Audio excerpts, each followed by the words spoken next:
우리가 지금까지 다윗과 그리스도라는 주제를 가지고 다윗의 생애를 함께 추적해 가고 있습니다. 이 다윗의 생애를 통해서 다윗의 생애 속에 숨겨져 있는 예수 그리스도를 우리가 어떻게 발견할 것인가, 다윗의 삶 속에 숨겨진 그리스도에게 우리가 초점을 맞추고 있습니다.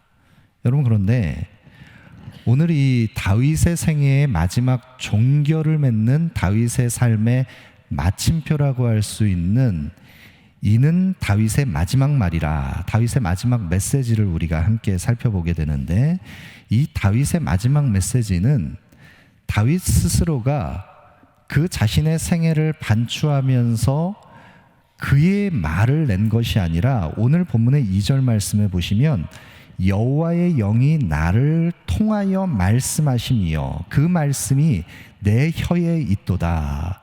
이 다윗의 마지막 말은 다윗의 생애 전체를 다윗이 되돌아보면서 그에게 하나님의 영이, 여호와의 영이 임하여서 그 입술에 말씀을 더하여 주신 계시의 말씀을 그가 증거하고 있는 것을 우리가 확인할 수 있습니다. 여러분, 그런데 다윗이 전하고 있는 이 마지막 말씀, 그에게 임한 여호와의 영이 그의 입술에 더하여 준 그 말씀, 이 말씀은 사무엘하 23장의 이 전체 내용은 크게 두 부분으로 우리가 살펴볼 수 있는데, 먼저는 1절부터 7절까지의 단락에 다윗이 자신의 생애가 이러하였다, 그 믿음의 고백을 함께 나누고, 또 하나님께서 나에게 어떤 영원한 언약의 말씀을 주셨는가, 나는 누구인가, 그 부분을 이야기하는 전반부의 내용이 나오고요. 그리고 오늘 본문 8절부터 39절까지에는 그의 삶 가운데 끝까지 함께했던 믿음의 동역자들, 다윗의 용사들을 나열하고 있는 다윗의 용사들 목록이 나오는 대목이 나오고 있습니다. 크게 두 부분으로 살펴볼 수 있습니다. 먼저 첫 번째 단락을 한번 보시죠. 여호와의 영이 다윗의 입술에 말씀을 더해 주셨습니다. 다윗의 마지막 말, 이는 다윗의 마지막 말이라, 그가 고백하고 있는 이 자신의 생애를 반추하는 이 고백 속에 다윗, 그는 누구인가, 나는 어떠한 사람이었는가, 그 고백을 함께 나누고 있습니다. 1절 말씀 보시죠. 이는 다윗의 마지막 말이라, 이새의 아들 다윗이 말하며 높이 세워진 자, 야곱의 하나님께로부터 기름 부음을 받은 자, 이스라엘의 노래 잘하는 자가 말하노라. 다윗이 지금 자신의 생애를, 전 생애를 이제 마무리하면서 그 마침표를 찍으면서 다윗이 자신의 생애, 나는 하나님 앞에 이런 사람이었다, 다윗 그는 누구인가, 자신의 정체성을 고백하는 그 대목, 그 첫 번째 고백은 무엇입니까? 나는 이새의 아들이었습니다. 나는 이새의 아들에 불과한 사람이었지만 그런 나를 하나님께서 높이셔서, 하나님께서 야곱의 하나님께로부터 기름 부음 받은 자로 하나님 나를 기름 부어 이스라엘의 왕으로 세우셨고, 그런 나에게 하나님께서 이스라엘의 하나님, 그 만왕의 왕을 찬양하고 노래하는 자로, 나를 노래 잘하는 자로 세우셨습니다. 여러분, 이것이 다윗의 고백이었습니다. 여러분, 다윗은 이새의 아들에 불과했습니다. 아무도 주목하지 않았습니다. 사무엘이 이스라엘의 기름 부음 받을 자로 사울의 뒤를 이어서 왕을 세울 때 이새의 집에 그가 주목하여 보면서 왕으로 세움 받을 자가 누구인가 살펴볼 때 아버지 이새로부터도 주목받지 못했던 양치는 자에 불과했던 다윗입니다. 그런 다윗이, 하나님께서 다윗을 높이 세우셔서 이스라엘의 왕으로 세우시고 기름 부으시고, 하나님께서 하나님의 그 주권을 나타내는 통치의 대리자로 다윗을 세우셨다. 여러분, 이것이 다윗의 고백입니다. 다윗은 하나님의 은혜를 고백하는 자입니다. 자신의 전 생애를 돌아보면서 하나님 앞에서 자신의 정체성을 고백할 때, 하나님, 나는 이새의 아들에 불과했지만 하나님 당신께서 나를 높이셨고, 하나님 당신께서 나에게 기름 부으셨고 하나님 그 하나님의 놀라운 은혜를 내가 노래하며 찬양하는 예배자로 하나님 앞에 서게 하셨습니다. 다윗은 하나님의 은혜를 노래하며 고백하는 예배자였습니다. 여러분, 이것이 바로 다윗의 전생애의 삶의 마침표, 그의 정체성이었습니다. 다윗은 자신을 한량없는 하나님의 은혜를 덧입은 자라고 고백하고 있습니다. 여러분, 우리 생애 모든 생애를 다 우리가 종결하고 마침표를 찍을 때 하나님 앞에서 나를 어떻게 고백하시겠습니까? 여러분, 우리 모두가 하나님 앞에서 나를 하나님, 나는 자격 없는 자이나 주님께서 베푸신 은혜로 말미암아 하나님 앞에 서 있습니다. 그 은혜를 고백하는 자가 되기를 원합니다. 여러분, 그 한량없는 은혜를 고백하는 자가 바로 성도입니다. 성도는 우리의 인생 속에 지울 수 없는 하나님의 그 측량할 수 없는 은혜를, 우리의 영혼에, 우리의 삶에 새겨진 그 은혜를 고백하는 자가 바로 성도입니다. 다윗에게 수치가 있었습니다. 허물이 있었습니다. 그에게 반복되는 죄악이 있었습니다. 그의 인생에 지울 수 없는 인생의 그 아픈 시간들이 있었습니다. 그러나 그의 생애를 마지막으로 마무리하면서 그가 받은 말씀으로, 여호와의 영으로 그가 자신을 고백하는 그 마지막 고백은 하나님, 나는 하나님의 은혜를 덧입은 자입니다. 그 한량없는 은혜를 노래하는 자입니다. 나는 하나님의 은혜를 예배하며 고백하는 예배자입니다. 이것이 바로 다윗의 고백인 것입니다. 그럼 나와 같은 이 죄인을 하나님께서 왜 택하셨는가? 왜 하나님께서 나를 이 자리에 세우셨는가? 왜 하나님께서 내 인생 속에서 나를 여기까지 하나님 인도하셨는가? 여러분, 우리가 그 은혜를 망각하지 않기를 원합니다. 하나님 나를 은혜로 부르셨습니다. 내가 이 자리에 서 있도록 나를 지금까지 여기까지 인도하신 것은 모든 것이 다 하나님의 은혜입니다. 여러분, 우리의 생애가 마지막 마침표를 찍기까지 이 하나님의 은혜에 대한 지각, 하나님의 은혜를 고백하는 우리의 참된 믿음 흐려지지 않고 해가 더할수록 우리의 신앙의 연륜과 우리의 믿음의 깊이가 더해갈수록 이 은혜의 고백이 더 깊어지는 우리의 삶이 되기를 소망합니다. 하나님은 다윗의 생애를 그 은혜 가운데 붙잡으시고 그 은혜를 노래하는 예배자로 부르셨습니다. 여러분, 그런 다윗의 자기 정체성 가운데 다윗은 평생의 삶에 하나님께서 은혜로 그를 기름 부으셔서 택하신 이스라엘의 왕으로, 하나님의 통치의 대리자로 세우셨던 그 다윗의 생애에 어떤 삶의 열매들이 있었는지 그는 고백합니다. 3절 말씀입니다. 이스라엘의 하나님이 말씀하시며 이스라엘의 반석이 내게 이르시기를 사람을 공의로 다스리는 자, 하나님을 경외함으로 다스리는 자여.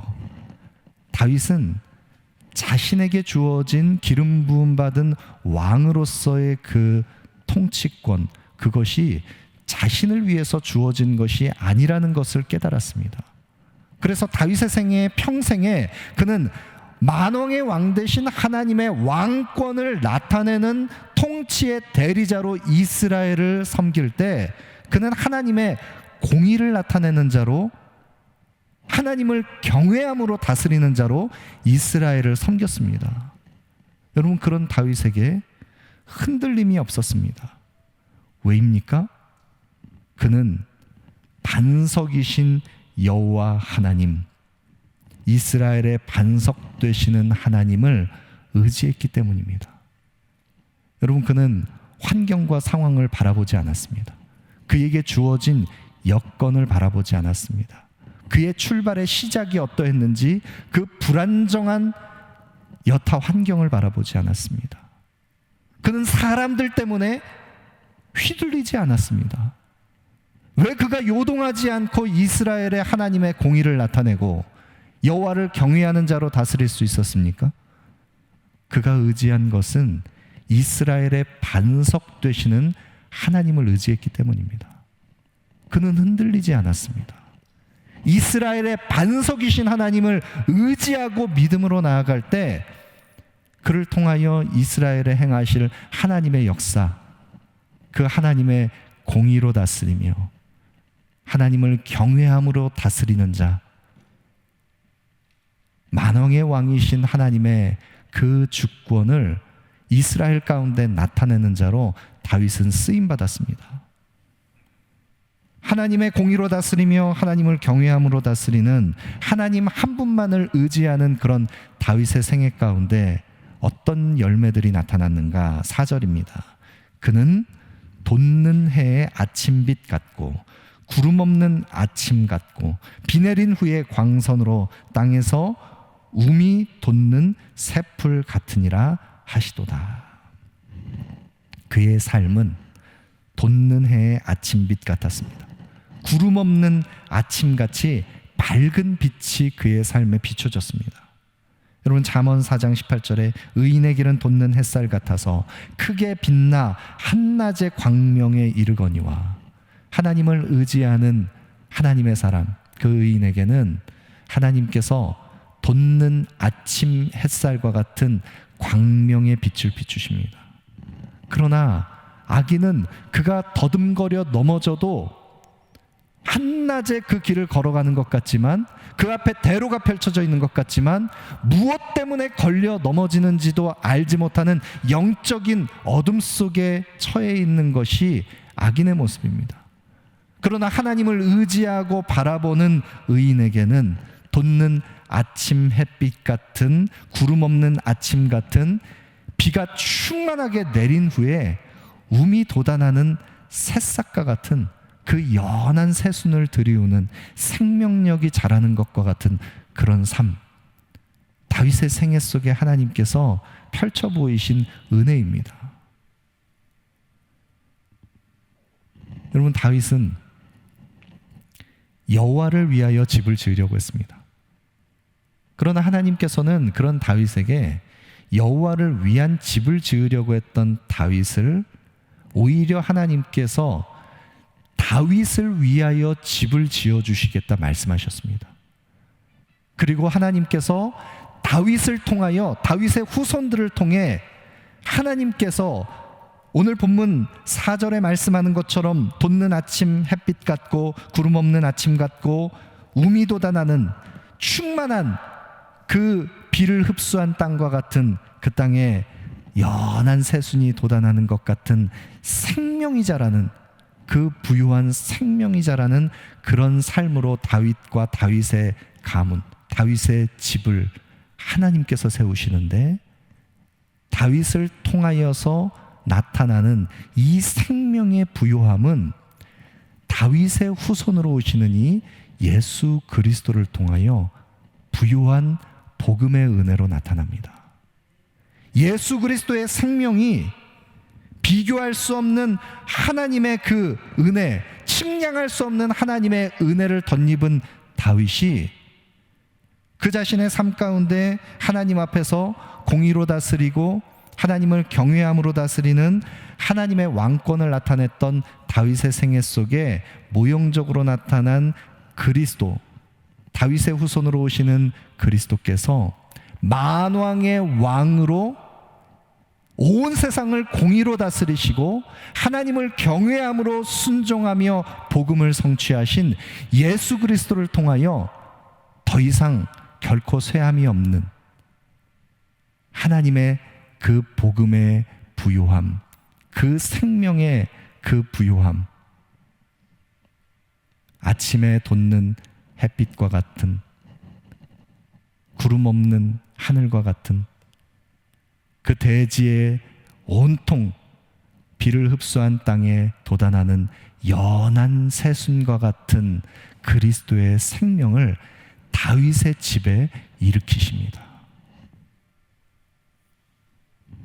여러분, 다윗에게 약속하신 언약으로 말미암아 다윗의 생애 가운데 나타난 결과입니다. 5절 말씀입니다. 내 집이 하나님 앞에 이같지 아니하냐. 하나님이 나와 더불어 영원한 언약을 세우사 만사에 구비하고 견고하게 하셨으니 나의 모든 구원과 나의 모든 소원을 어찌 이루지 아니하시랴. 여러분, 어떻게 다윗의 집에 이런 놀라운 아름다운 결과들이 나타났는가? 그것은 바로 다윗과 다윗의 집에 하나님께서 맺으신 다윗 언약으로 인해서 그 아름다운 결과들이 나타나는 것입니다. 영원히 변개치 않는 하나님의 언약으로 말미암아 다윗의 생애 가운데 이 아름다운 역사들이 나타난 것입니다. 여러분, 하나님께서는 다윗을 통하여 하나님의 나라를 회복시켜 가십니다. 다윗의 후손을 통하여 영원한 변동치 않는 하나님의 나라가 이루어지도록 다윗을 사용하셨습니다. 여러분, 그런데 다윗의 후손을 통하여 그리스도를 통하여 성취되는 이 아름다운 하나님의 나라, 이 구원의 성취가 완전하게 완성되기까지 그 과정 가운데 악한 대적들의 그 복음의 성취를 더디오게 하는 악한 세력들의 공격이 있습니다. 6절과 7절 말씀입니다. 그러나 사악한 자는 다 내버려질 가시나무 같으니 이는 손으로 잡을 수 없음이로다. 그것들을 만지는 자는 철과 창자루를 가져야 하리니 그것들이 당장에 불살리리로다 하니라. 여러분, 하나님의 약속이 더디 성취되도록 끊임없이 계속해서 하나님의 집, 여호와의 집, 그 하나님의 나라를 공격하는 악한 세력들의 대적이 있습니다. 다윗의 생애 속에서도 마찬가지였습니다. 사악한 자들의 공격이 있었습니다. 다윗은 끊임없이 사울의 칼을 피해서 수많은 대적들의 그 전투의 현장에서 그 대적들의 칼과 창과 화살을 피해서, 또 심지어는 자신의 사랑하는 아들 압살롬을 피해서 끊임없이 계속해서 반목하고 대적하고 하나님의 나라를 거스르는 악한 세력들의 공격을 받았습니다. 다윗의 생애 속에 고난이 멈추지 않았습니다. 여러분, 그 가운데 다윗은 그 사악한 자의 공격에 그가 내버려질 가시나무와 같은 뾰족한 그 사악한 자들을 만질 수도 없는, 다윗이 만질 수도 없는 그 악한 공격 속에 그가 아픔의 시간들을 견뎌야 하기도 했습니다. 그러나 하나님께서는 어떻게 행하십니까? 만질 수 없는 사악한 자의 가시나무와 같은 그 뾰족한 공격을 하나님께서는 철과 창자루로 하나님께서 그것을 다 긁어 모으시고 마지막 날에, 최종 심판의 날에 다 불사르시는 하나님의 심판을 더하십니다. 반드시 이루어지는 하나님의 나라가 다윗의 생애 가운데 이루어지게 하십니다. 여러분, 그런데 다윗에게 약속하신 이 다윗 언약, 이 하나님의 나라는, 다윗의 후손으로 오시는 예수 그리스도를 통해서 성취되는 이 하나님의 나라는 다윗 홀로 이 싸움을 싸워서 이겨 이 하나님의 나라가 완성되는 것이 아닙니다. 다윗의 생애 속에도 수없이 많은 다윗과 함께 했던 믿음의 사람들이 있었고, 오늘날 교회를 통하여 성취하시는 하나님의 나라도 결코 한두 사람의 그 능력 있는 그런 장수들로 말미암아 이 하나님의 나라가 성취되는 것이 아니라 수많은 무명의 용사들의 믿음의 동역을 통해서 이 하나님의 나라가 이루어진다는 것, 다윗의 마지막 그 고백 가운데 나타납니다. 오늘 본문 8절부터 39절까지의 다윗의 용사들에 대한 목록이 나오는데, 이 용사들에 대한 총 목록에 수록되어 있는 사람은 총 37명입니다. 37명의 이름이 하나하나 지금 기록되어 있는데, 여러분, 그런데 여기에 37명의 명단이 나오지만 여기에 한 사람의 이름이 거명되지 않은, 그러나 누구인지는 지칭하지만 이름을 명확하게 밝히지 않는 한 사람이 있기 때문에 이름을 거명한 사람으로 하면 36명입니다. 그 36명의 명단이 나오는데, 이 전체의 맥락을 우리가 쭉 살펴보시면 오늘 본문 8절부터 17절까지에는 다윗의 용사 가운데 가장 큰 업적을 나타냈던 처음 세 용사에 대한 이야기가 나오고, 또 18절부터 23절까지에는 두 번째 그룹의 세 용사에 대한 이야기가 나옵니다. 그리고 24절부터 39절까지에는 다윗의 나머지 30명의 용사들의 목록이 다 나오고 있습니다.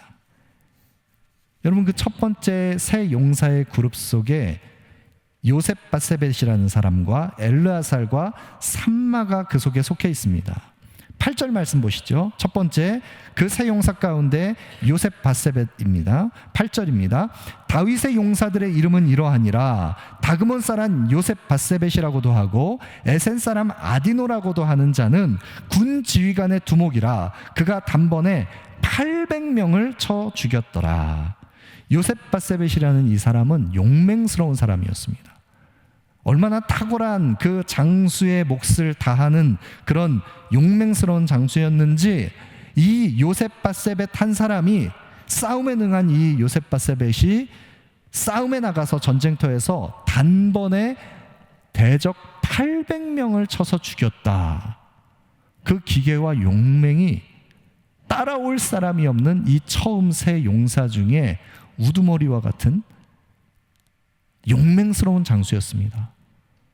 그런 장수가 한 명 있었습니다. 그 다음은 엘르아살입니다. 9절 10절 보시면, 그 다음은 아우앗 사람 도데의 아들 엘르아살이니 다윗과 함께한 세 용사 중에 한 사람이라. 블레셋 사람들이 싸우려고 거기 모임에 이스라엘 사람들이 물러간지라. 세 용사가 싸움을 두고 그가 나가서 손이 피곤하여 그의 손이 칼에 붙기까지 블레셋 사람을 치니라. 그날의 여호와께서 크게 이기게 하셨으므로 백성들은 돌아와 그의 뒤를 따라가며 노력할 뿐이었더라.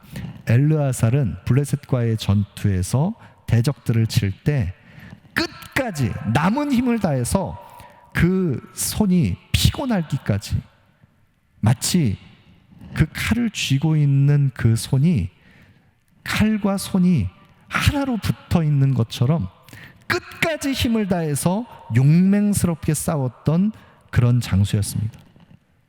그런 엘르아살을 통해서 여호와께서 크게 이기게 하셨습니다.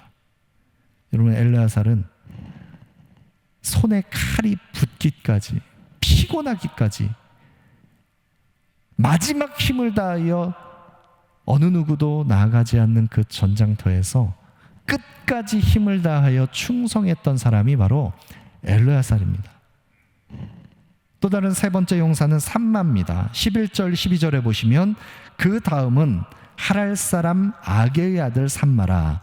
블레셋 사람들이 사기가 올라 거기 녹두나무가 가득한 한쪽 밭에 모임에 백성들은 블레셋 사람들 앞에서 도망하되 그는 밭 한가운데 서서 막아 그 블레셋 사람들을 친지라. 여호와께서 큰 구원을 이루시니라. 여러분, 이 삼마는 블레셋이 습격해서 이제 농작물을 수확해야 하는 그 시기에 녹두나무가 있는 한쪽 밭에 그 은밀하게 습격해서 그 농작물을 탈취하려고 하는 블레셋 대적들을 가로막고 녹두나무 그 밭의 한가운데 서서 물러서지 않고 용맹스럽게 대적을 향해서 나아갔던 장수였습니다. 그는 자신의 안전을 염두에 두지 않습니다.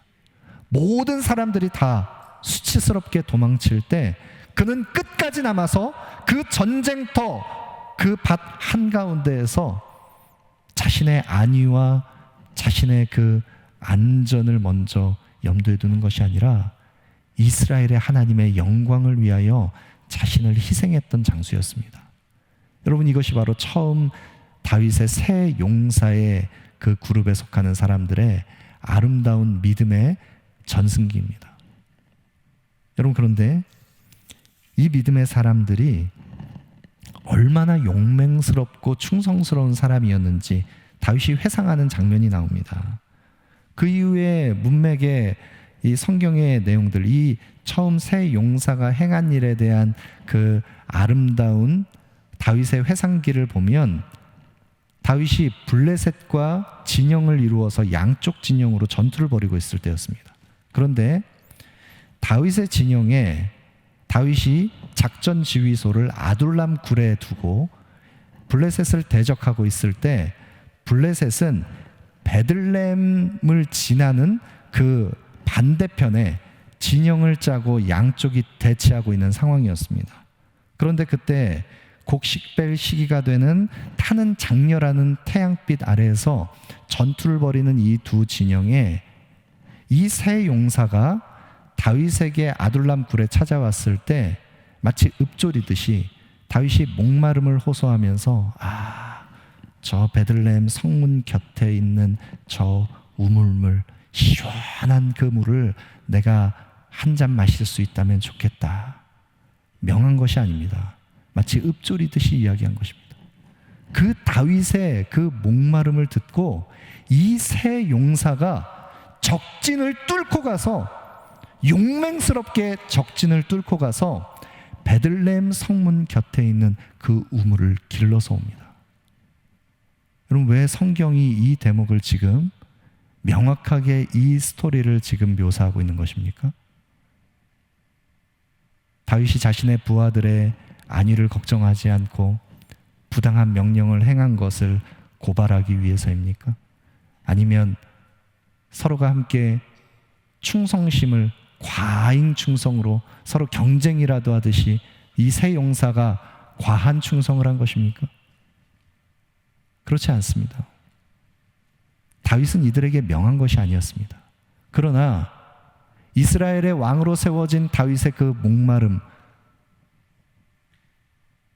그 다윗의 읊조리듯이 이야기한 그 이야기를 들었을 때 이 하나님과 사람 앞에 충성스러웠던 이 세 용사는 하나님께서 세우신 기름 부음 받은 왕의 그 목마름을 해결하기 위해서 그 목마름을 함께 대신 감당하면서 내가 피 흘리면서까지라도 이스라엘의 사기를 진작하기 위해서 그들이 하나님 앞에 충성스러운 모습으로 베들레헴 성문 곁에 있는 그 우물물을 길러오는 모습, 모든 사람들이 다 주목하지 않지만 오늘 성경에 기록된 이 세 용사의 이 용맹스러운 이 아름다운 이야기를 성경이 기록하는 것은 하나님의 나라를 위하여 헌신하는 아름다운 사람들의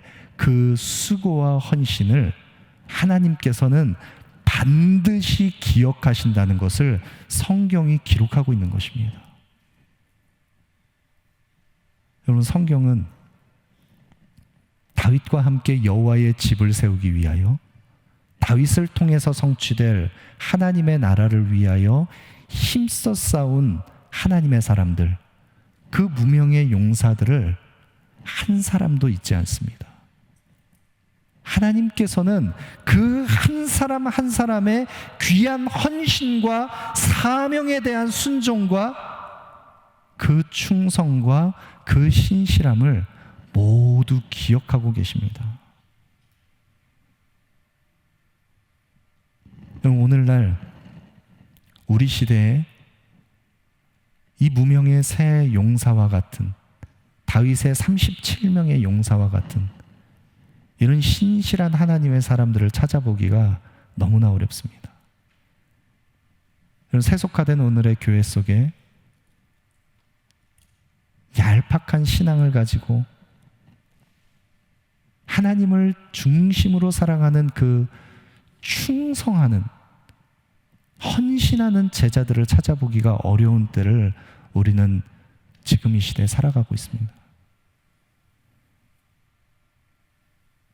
오늘날 교회가 점점 약해지고 점점 더 교회가 힘을 잃어가는 이때 언약 공동체를 함께 세워가기 위해서 자신을 내어주는 헌신과 수고로 하나님의 나라를, 교회를 위하여 충성스럽게 신실하게 헌신하는 하나님의 사람들,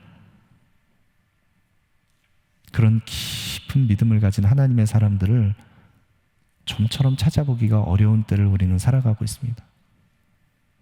자기 이름을 내기 위해서, 인정 욕구를 충족받기 위해서 조금의 열심은 낼 수 있습니다. 그러나 누가 아무도 주목하지 않아도 하나님 앞에 신실한 모습으로 충성스럽게 서 있는 하나님의 사람들을 찾아보기 어려운 때입니다. 자기 목소리를 내는, 주장하는 데에는 익숙하지만 책임지는 자리에는 서려고 하지 않는 우리 시대의 쇠퇴의 모습을 봅니다. 저와 여러분, 우리가 함께 고민해야 하는 지점입니다.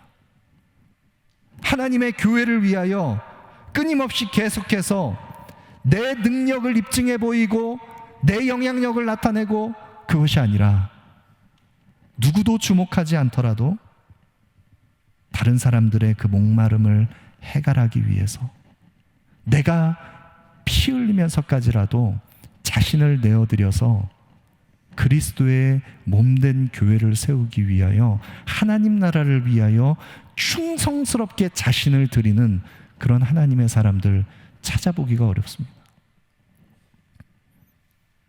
여러분, 우리 교회 공동체가 다윗과 함께 하나님의 나라를 위하여 자신을 드린 이 충성스러운 하나님의 사람들과 같이 우리 자신을 내어줄 수 있는 신실한 하나님의 사람으로 우리 모두가 서기를 원합니다.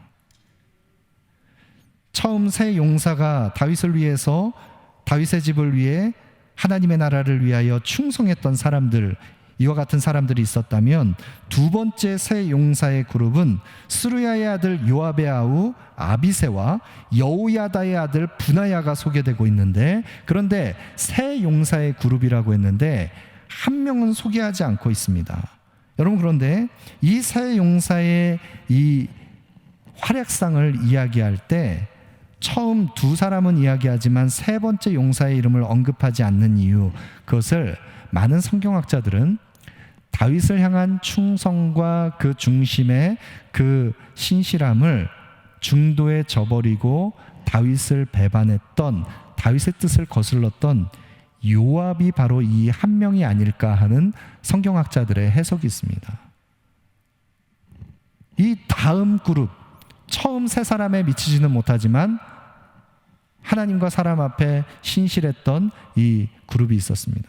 그리고 또 이후에 30명의 무명의 용사들의 이름이 성경 속에 기록되어서 한 사람 한 사람 기록되어 있습니다. 여러분, 그런데 이 무명의 용사들의 이후에 30명의 명단, 그 한 사람 한 사람의 이름을 보면 그 출신은 발디 사람, 아나돗 사람, 소밧 사람, 암몬 사람, 그리고 헷 사람, 우리아까지, 출신과 배경과 그 모든 여건들이 다 다르다 할지라도 여호와를 위하여 자신을 내어준 충성스러운 하나님의 사람들이 다윗과 함께 이 믿음의 선한 싸움을 싸웠다는 것 알 수 있습니다.